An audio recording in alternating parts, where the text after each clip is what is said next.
Olá pessoal, tudo bem? Mais uma aula de agora falando sobre tipos de circulação, que é importante, né, no estudos para o vestibular. E a gente vai diferenciar um pouquinho cada sistema circulatório de cada ser vivo, dos animais mais primitivos até os animais mais complexos. E é importante você lembrar o seguinte: a primeira coisa é saber quais são as funções do sistema circulatório. Lembra que o sistema circulatório tem o chamado fluido circulante, que para muita gente é chamado de sangue. Principalmente o quê? Em mamíferos, que são mais complexos e necessitam de mais o quê? De mais nutrientes e mais oxigênio. Mas não quer dizer que os outros não precisem. Então a primeira coisa que a gente tem que lembrar, muitas substâncias, para quem não sabe, são absorvidas no intestino. A gente olha o intestino apenas como excretor, e não é verdade. É uma região onde tem uma grande absorção e uma grande irrigação o quê? Do sistema circulatório e da circulação, onde tem uma quantidade enorme de células. Quando você pensa em excretas, transporte de excretas, você já pensa nos rins. Justamente por quê? Para facilitar a eliminação de substâncias que não são necessárias ou até podem ser substâncias tóxicas muitas vezes. Então, os tratamentos dos rins, né, o cuidado ao rim muitas vezes é necessário e hoje muito mais porque a gente acaba absorvendo muitas substâncias que não são próprias para o organismo em si. Existe a questão também, o transporte dos gases respiratórios. A gente sabe muito bem que oxigênio e gás carbônico são produtos e subprodutos oriundos do pulmão e que devem ser o quê? Devem ser eliminados, né? Muitas vezes, mas transportados quando necessário para o quê? Para as devidas células para produzirem energia. E, propriamente dito, as funções do transporte circulatório, elas devem ser precisas para que a interligação dos vários sistemas possam funcionar de forma adequada. Quando ocorre algum problema, todos, por consequência, acabam sofrendo problemas também de entrada ou saída de substâncias necessárias. Então, o circulatório é muito importante porque ele é o transportador do pulmão para o organismo e do organismo para o pulmão. Vamos lembrar que alguns são mais simples, né? Como os insetos, que eles não têm um sangue, um sistema circulatório, mas têm estruturas simples, né? Líquidos simples, hemolinfas, por exemplo, e que acabam transportando esses gases. Quase não tem pigmentos, você percebe qual é a cor do, do sangue nosso, é vermelho, em função da presença de ferro. A hemolinfa não tem esse ferro, logo ele não tem muito problemas em termos de perdas, né? Mas é porque o corpo dele é menor, né? A respiração dele é diferente e, obviamente, as necessidades fisiológicas dele são diferentes. Vamos mostrar para vocês, né, usando a própria escala zoológica, quais são os sistemas circulatórios e sua ocorrência em protistas, exemplo ameba, poríferos, esponjas, serenterados, a hidra, plateumintos, a planária, nematelmintos, a lombriga. Esses daí não possuem sistema verdadeiro de transporte. Não tem o que? Sistema circulatório. Por quê? São animais muito simples, pouco complexos e, obviamente, a necessidade deles é muito baixa em relação aos outros animais. No caso serenterados, existe sim um sistema gastrovascular que é justamente o quê? Um chamado primitivo sistema gástrico digestório circulatório, mas não é chamado um sistema circulatório verdadeiro. Ele é muito mais simples, mas já é o quê? Vamos dizer assim, uma transição do menos evoluído para o mais evoluído. Então, o que entra e sai, ele sai pelo mesmo caminho, sem muitas grandes variações e sem grandes estruturas. Então, a gente diz que é o caminho de mão dupla, de entrar e sair pelo mesmo ponto. No nosso caso, o sistema digestório, que é associado ao circulatório, ele é o caminho único. O que entra por um ponto, sai por outro lá embaixo. Por quê? Para não haver contaminação e eliminação exata do quê? Das suas excretas. Quando você pensa na estrela do mar, que são equinodermas, né, simplesmente o sistema também não circulatório não é verdadeiro. Eles possuem vasos e lacunas, esses vasos e lacunas vão passando por diferença de concentração e vão passando de vasos e lacunas até chegar aonde ele diz que a célula precisa daquela substância. Então não tem um sistema nem um líquido circulatório verdadeiro. Agora, Quando você fala da estrela do mar, né, aí você vai ver o quê? Que já tem canais diferentes de entrada e saída de substâncias e oxigênio e que vão permitir a ele a captar o oxigênio, que é o comburente, junto com o alimento, que é o combustível, e junto com as células, aí sim, mais organizadas de animais, vão produzir o quê? A energia necessária que ela precisa. É óbvio que a energia dela que ela precisa é muito menor que a nossa e de outros animais. Então, é muito mais simples. Agora, a estrutura que facilita isso chama-se placa madrepórica, justamente que ela faz com que ela permita a penetração e entrada de substâncias para que ela possa realizar esse processo chamado de combustão ou respiração mais fácil de ser realizada por animais como, no caso, os chamados estrelas do mar. Então, a placa madrepórica, ela é o que? Faz parte do que? Do que a gente chama de sistema ambulacrário, tá? Que é uma estrutura que faz um papel semelhante à do sistema circulatório verdadeiro. Bom, vamos mostrar aqui de uma forma mais ampla. Primeiro ponto é a chamada circulação aberta ou lacunar, tá?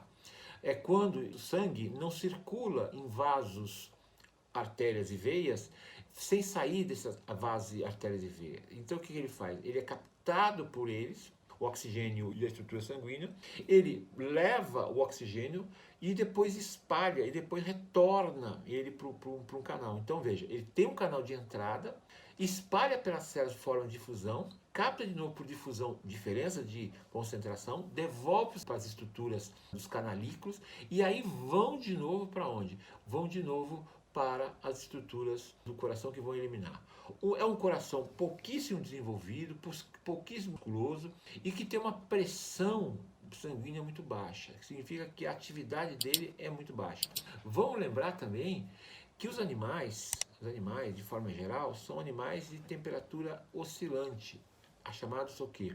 Heterotérmicos. E os chamados homeotérmicos, como a gente, por exemplo, como as aves, precisamos o tempo todo manter a temperatura. Senão, o que acontece? Senão, nós podemos morrer. A nossa atividade metabólica acaba. Esses animais têm atividade baixa, logo precisam ter energia, mas não precisam manter a temperatura alta, nem baixa. Eles precisam manter uma temperatura conforme o ambiente que eles estão vivendo e conforme a sua atividade. Então, com isso também vai o quê? Ter uma atividade metabólica muito diferente. Então, lembra que o lacunar ou aberto é aquele que não está o tempo todo em vasos sanguíneos, seja ele pequenos ou grandes, não tem. Ele simplesmente capta o oxigênio, capta o alimento, coloca em lacunas, mostra a diferença de concentração e passa a substância, que aí vão produzir energia no tempo deles, que é diferente do nosso. Os artrópodes, exemplo, insetos, que é um tipo de artrópode, o tubo muscular, que já vai formando já o princípio de um chamado coração, já é mais longo, tá? Ele tem dois ostíolos, que são aberturas, que são mais ou menos como válvulas que vão permitindo a locomoção das substâncias, né? Não tem um transporte de gases propriamente dito, mas ele já tem o quê? A transformação baseado no quê? No líquidozinho chamado hemolinfa, que acaba facilitando o quê? Esse transporte dessas substâncias, sejam boas, sejam ruins, que sejam captadas ou sejam descartadas. Quando você já pensa num protocordado, que é um anfíoxo, que é um cordado primitivo, que já tem um sistema também circulatório aberto ou lacunar, ele é primitivo, então ele está entre a transição dos mais desenvolvidos, que são os cordados, que são de estrutura endoesquelética mais importante, e os que são menos importantes, os exoesqueletos. Então, por isso que é importante entender o chamado transição para entender o mais evoluído e o menos evoluído. Então, também não temos o que? Artérias e capilares, quer dizer, nenhum tipo de vaso sanguíneo, o que também faz com que anfíoxo seja estudado apenas por questões básicas de estudo de comparativos. Os invertebrados, né, muitas vezes, você vai encontrar pressões sanguíneas mais altas. Por quê? No caso de polvos e outros celápodes. É em função do quê? Das atividades que eles têm de natação. Então eles precisam nadar, então precisam gastar energia, logo precisam o quê? Produzir energia. Então já tem alguma coisa mais evoluída. Por isso também os polvos são estudados para comparar sistema circulatório, sistema digestório e sistema nervoso, que já dão sinais de evolução próprias e bem intensas. Quando você fala de sangue nesses animais, ainda eles estão o quê? Relacionados com o quê? Com lacunas, onde a substância chamada de sangue, e que muitas vezes não tem o sangue vermelho, né? Tem características próprias em função da ausência de ferro, acabam o quê?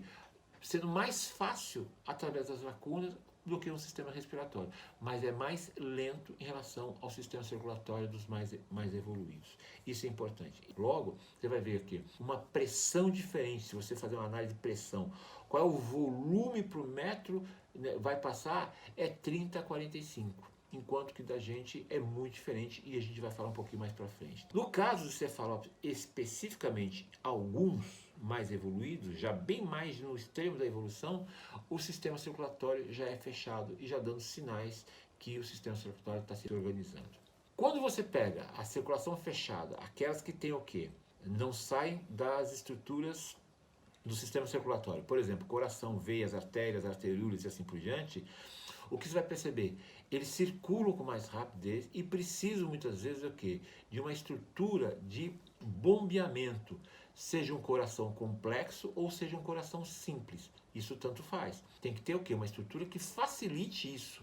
Então, o coração é um facilitador, que é um músculo autônomo, né? E diferentemente de outros músculos que que não são autônomos, mas que muitas vezes dependem do quê? Do seu controle, muitas vezes. E aí vai variar o tamanho dos vasos sanguíneos conforme a pressão. Artérias aguentam pressões maiores e as veias aguentam pressões menores. Aí depende. Claro, o sangue ele tem uma característica que é o facilitador, e dependendo da sua alimentação, da sua atividade física, ele pode sim sofrer algumas coisas durante a sua vida. Por isso que o acompanhamento do sangue ajuda na circulação do que o indivíduo tem. No caso dos vertebrados, além de ser fechado, ele é duplo.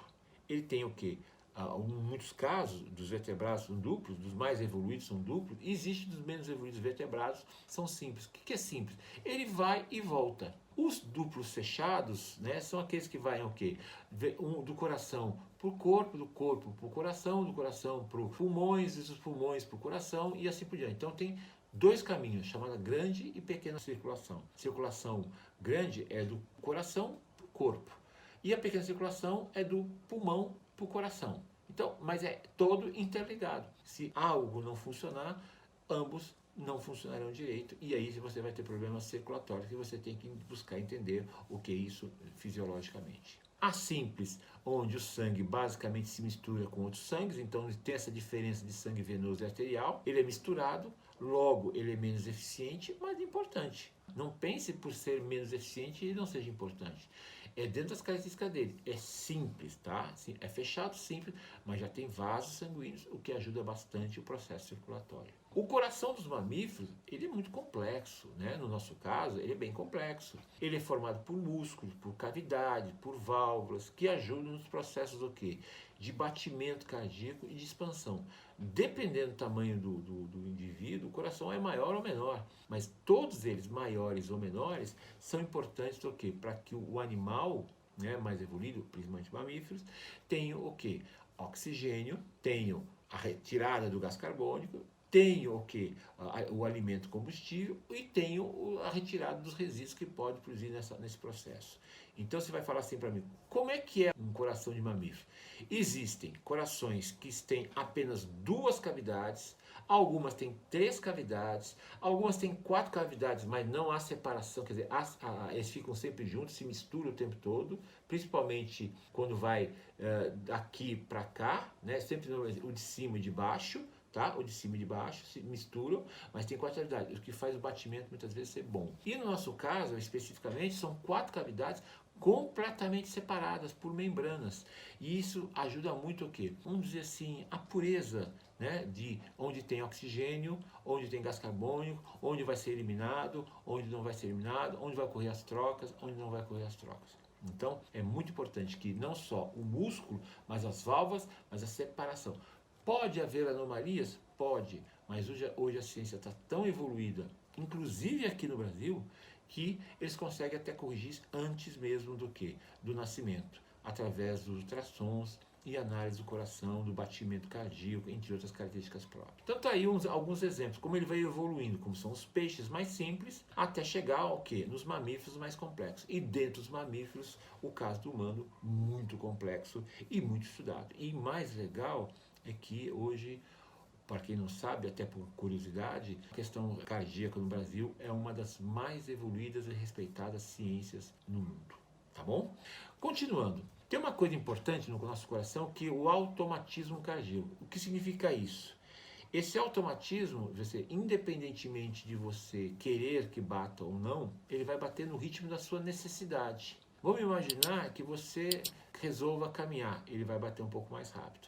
Você resolva dormir, ele vai bater um pouco mais lento. Você resolva correr, ele vai bater mais rápido. Então, o que faz com que ele bata são os estímulos externos da sua atividade. Então, ele bate mais rápido ou mais lento. Claro, ele pode ter muitas vezes alguma anomalia nessa chamada transmissão elétrica, que hoje, por exemplo, tem gente que tem arritmia cardíaca, e os médicos hoje conseguiram os chamados marca-passos, que podem ajudar eletricamente esse batimento, e o cara viver anos e anos, mesmo tendo uma arritmia, uma patologia qualquer no coração, que deixa o coração dele de batimentos errados. Isso é muito importante. Então, é uma comunicação com o sistema nervoso, muitas vezes. Quando muitas vezes, você já viu paradas cardíacas, eles usam verdadeiros choques elétricos. Isso também está relacionado com o conhecimento o quê? Do choque elétrico, dos hormônios que ajudam a bater mais ou bater menos. Né? Adrenalina, acetilcolina, que são hormônios que aceleram ou diminuem esse batimento cardíaco, mas ligados também ao quê? Ao seu estímulo, vamos dizer assim, tá? Então, o automatismo cardíaco é fundamental. Diferente do músculo, muitas vezes, da boca, que eu tenho que querer falar para aumentar a musculatura, das mãos, do braço ou do tórax, seja se ele for, mas é importante você lembrar que ele é independente e tem essa autonomia cardíaca, diferentemente de outros músculos que se movimentam mesmo não querendo. Também. Os corações neurogênicos, né? Simplesmente, o que eles são? Nada mais, nada menos do que o quê? O batimento, com exceção dos músculos, são aqueles que só iniciam e é conduzido pelo músculo cardíaco, pelo tecido.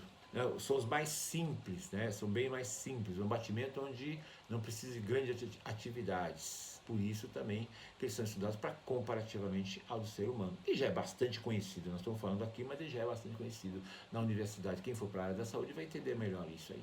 Agora, ação do sistema nervoso autônomo do coração. Existem os autônomos, quer dizer, é aquilo que você não controla, o simpático e o parasimpático, né? Que é justamente aquele que faz aumentar a velocidade ou diminuir a velocidade. Então, quando você toma um susto, aumenta a velocidade. Quando você está mais calmo, diminui a velocidade. Quando você está dormindo, diminui a velocidade. Isso vai variar na sua atividade metabólica. Chega no frio ou chega no calor, o que acontece com a gente? A temperatura não vai alterar o batimento cardíaco, mas a forma que o indivíduo recebe o frio ou o calor, ele pode sim ter problemas no batimento cardíaco, por isso que a proteção natural ou artificial tem que ser feita o tempo todo, tá? Existem alguns animais que não têm proteção artificial, então eles têm bastante gordura, bastante pelos, bastante penas, né? Bastante estruturas que o protejam de algum jeito, para que a temperatura se mantenha num limite aceitável e o coração entenda que está aceitável. Então, o aumento de diminuição de frequência cardíaca está muito relacionado com o quê? Com a atividade que você faz. Então vamos lembrar, no nosso caso, né? Nós temos 4 cavidades, 2 átrios e 2 ventrículos. 2 átrios que estão na parte superfície e 2 ventrículos que estão na parte de baixo. O da direita e o da esquerda. E o que acontece? O da esquerda, ele impulsiona o sangue para onde? Para nada mais que o corpo inteiro. Então o batimento cardíaco dele é maior. Quem tem uma atividade regular, saudável, de exercício físico, normalmente o ventrículo esquerdo ele tem um tamanho maior, o que faz ele bater menos e muitas vezes ele o quê?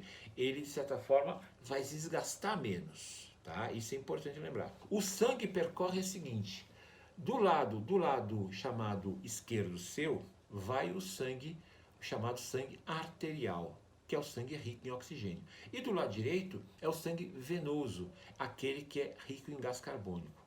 O sangue arterial vai para o corpo e o sangue venoso vem para o coração.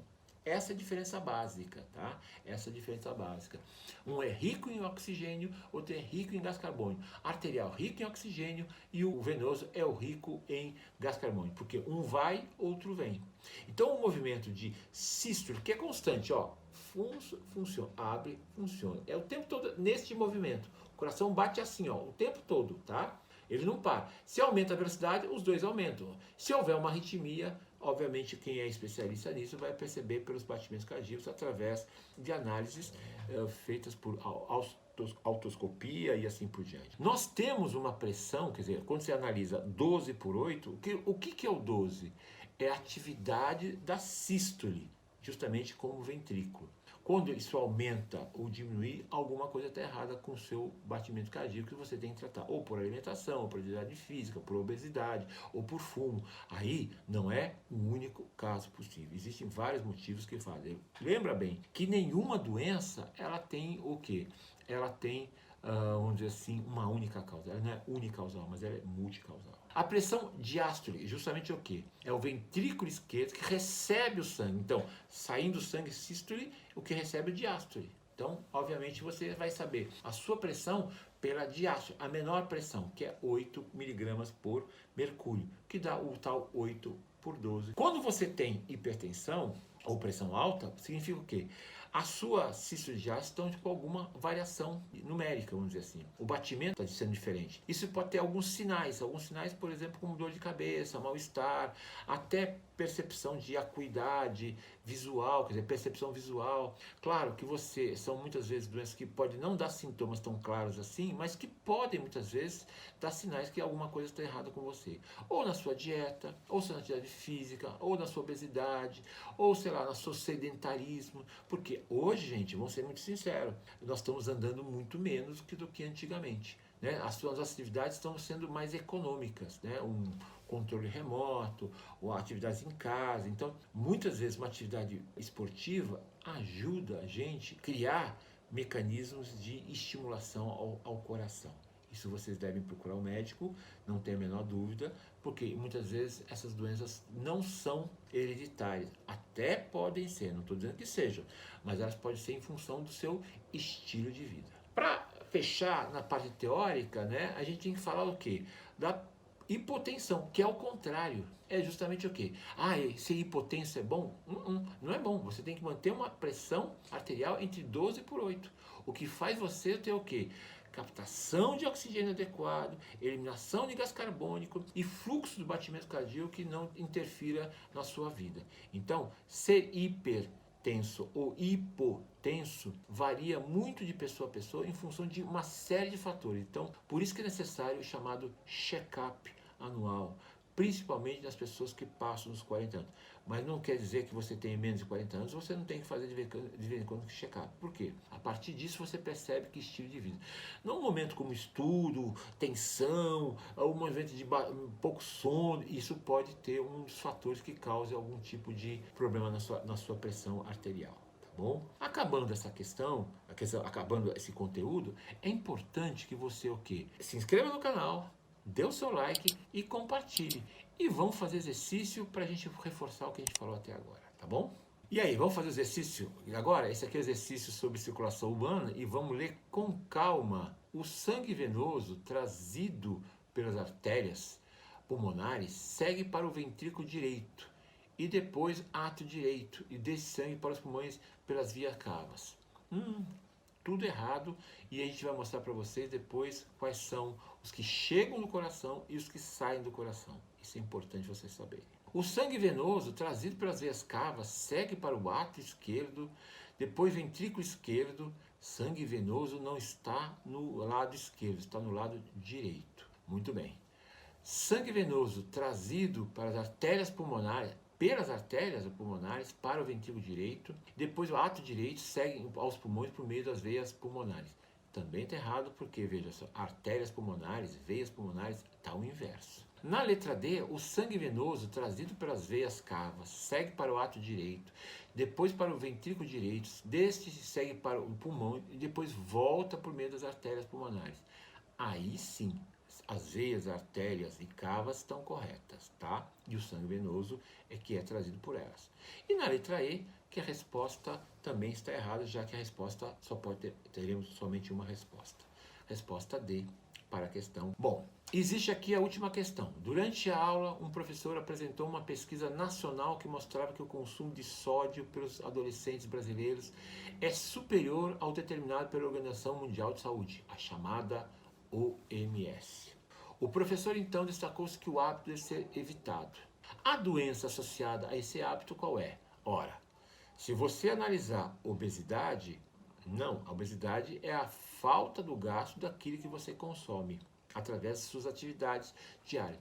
Obesidade nada mais é o que? Você gasta menos do que você consome. Você pode gastar um monte, consumir um monte e gastar pouco, você vai engordar. Você gasta muito e consome menos, você vai emagrecer bastante. É os dois extremos. Então você tem que se adequar a seu estilo de vida, a sua forma de viver. Osteoporose. Osteoporose é uma questão óssea, né? É uma questão óssea, a questão do cálcio, de outras substâncias necessárias para o osso, que pode ser natural ou até em função da idade, que se perde muito cálcio dessa estrutura. Diabetes tipo 2. Diabetes tipo 2 está relacionado com o quê? Com ou uma ausência da atividade chamada pâncreas ou excesso do que? De consumo de açúcares ou até assim a questão hereditária, onde a atividade de produção de insulina é baixa. Hipertensão arterial. Está aí a resposta. Hipertensão arterial está muito relacionada com a presença em excesso de sal na sua alimentação diária. E a gente sabe muito bem que o sal dá o gosto muitas vezes para um bom alimento. Eu sei disso. E por fim, hipercolesterolemia. Excesso de colesterol. Logo, o excesso de colesterol é excesso de gordura, que muitas vezes está relacionado com um tipo de gordura que não é utilizada para a produção de hormônio, ou até em função da sua idade, que você mantém a mesma dieta, mas não muda, não esquece que a sua idade já não lhe permite algumas coisas que não são mais necessárias, tá bom? Apesar de serem gostosas. Teve alguma dúvida nessas questões? Tem mais alguma dúvida? Não se esqueçam, pode perguntar que a gente responde assim que possível. Mas, para isso, se inscreva no canal, compartilhe e dê o seu like ou dislike se você quiser. Tchau!